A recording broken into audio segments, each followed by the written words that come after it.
Mirapla, king Sangguniang Bayan hearing king Kapas Tarlac, king Mayor Rosalie Rodriguez, at ng representante ng Bases Conversion and Development Authority o BCDA inyang Lunes, May 22.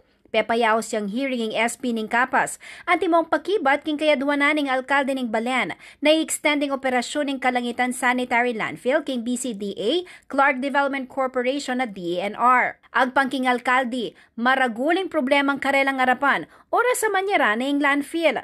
At sukano king 40 to 70 tons ng basura kada aldo inyugsen ng munisipyo king landfill na alang bayad. Aparte kanini, miras mo naman kanuking 25 million pesos ing mawalaking LGU, pauliring taxes at internal revenue allotment, amanibat king landfill ang timuri ning atitipid da king solid waste management expenses.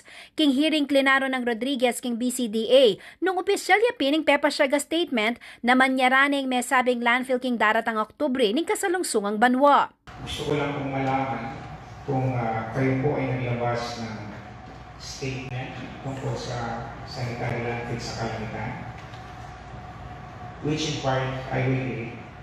In a bid to prevent the disruption of waste management services with the expiration of the 25-year contract of the MCWMC for the operations of the Kalangitan Solid Waste Facility in Kapas Tarlac in October 2024, the BCD has been in talks with other government leaders and other stakeholders to explore alternative solutions on the matter. Ito po yung first paragraph. Pwede pong makakuha ng confirmation kung ito po yung official statement po ng BCD. Good afternoon po. Daryl Garcia from BCD. Tama po, Mayor. Makasulat mo naman king statement na ng BCDA na yakano valid na i-extend ng kontrata uling produkto na yakano iti ng public bidding king lalam ng Build, Operate, Transfer o BOT law. Bagay akinumpirma na naman Garcia. Era kanubalo ring manungkulan king Kapas sini. Hindi natin alam na ang sanitary landfill po sa Sitio Kalangitan ay napasok pala sa BOT law. Dahil ang alam po namin ito ay kontrata between the provincial government of Tarlac and Metroclark Waste. At mayroong kontrata ang CDC at ang Metroclark Waste. Linino na naman ng alkalde nung nano talaga ang sangkanan ng pamagpasara king landfill. Pinapatigil po ba ninyo yung operation ng sanitary landfill because of the BOT law? Or pinapatigil ninyo ang sanitary landfill sa Kalangitan dahil may nakalagay po dito, it's no longer aligned with the master plan of the BCDA doon sa area. Alin po ba talaga ang dahilan bakit mag-stop po yung operation? At ing pakibat ng BCDA? Mayor are both valid. Both are the official statements of BCDA. Una po, yung development natin, which is the new Clark City, is located in that area, in the Kapas area. So yung paglalagay po ng basurahan sa tabi ng future premier development and investment site natin is hindi na po compatible sa isa't isa. So yun po yung isa namin item. And at the same time, yung 25-year validity po ng contract is based on the BOT law. So in the contract, we cannot extend beyond the 25 years. Otherwise, material amendment po siya sa contract na pinanahan sa BCDA before, and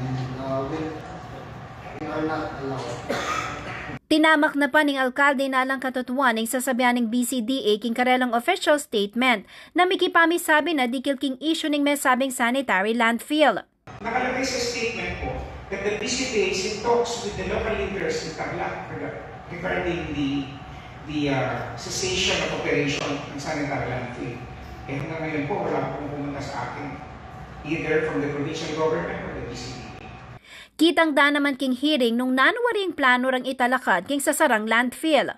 In that area is located the future train station from Kapas, from Clark Airport. Yung north to south commuter rail is dadaan po dyan. Sa may area na dyan na yan po lalagay yung station.